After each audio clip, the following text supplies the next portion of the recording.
এবং আপনার সাইকেল চালানো হোক কিংবা সাঁতার কাটা হোক কিংবা পাখি শিকার হোক, এইসব ক্ষেত্রে আপনাকে ক্লাস 1 থেকে একজন বন্ধু আপনাকে সমর্থন দিয়েছে, সঙ্গত করেছে। সেই বন্ধুর নাম জানতে চাই। আমার ক্লাস 1 এর বন্ধু হচ্ছে সালাউদ্দিন লাবলু। আমাদের প্রিয় অভিনেতা আমাদের এবং প্রিয় অভিনেতা এবং পরিচালক। পরিচালক সালাউদ্দিন লাবলু এবং আমি দুজন আমরা মাগুরা পিটিআইতে পড়াশোনা শুরু করেছি এবং পিটিআইতে ক্লাস 5 আমরা ক্রস করার পরে মডেল স্কুলে ভর্তি হলাম।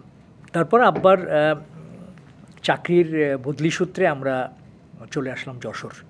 আচ্ছা। তো যশোর চলে আসার পর যশোর তখন যেটা হতো যে সরকারি অফিসারদের বাচ্চাদের তো বছরের মাঝখানে ট্রান্সফার হলে জি। সরকারি স্কুল বা অন্য কোনো স্কুল ছাড়া তো কোনো উপায় নাই। তো আমরা তখন জেলা স্কুল ছিল আমাদের সরকারি কর্মচারীদের কর্মকর্তাদের বাচ্চাদের পড়ার জায়গা। তা আমরা এসে বছরের মাঝখানে ভর্তি হলাম জেলা স্কুলে। তো জেলা স্কুলে ভর্তি হলাম আমি এসে ক্লাস 6-এ। আর তার বোধহয় 3-4 মাস পরে লাবলু এসে ভর্তি হলো জেলা স্কুলে। তার মানে আব্বা ট্রান্সফার হওয়ার মধ্যে 3 বা 4 মাস পরে খালুজনে ট্রান্সফার হয়ে চলে আসলেন যশোরে। তো তখন আমরা যশোর চলে আসলাম।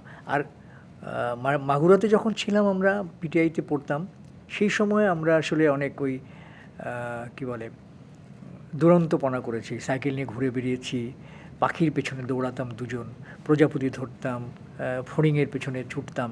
এটা ছিল আমাদের দুজনের নিত্যনৈমিত্তিক কাজ।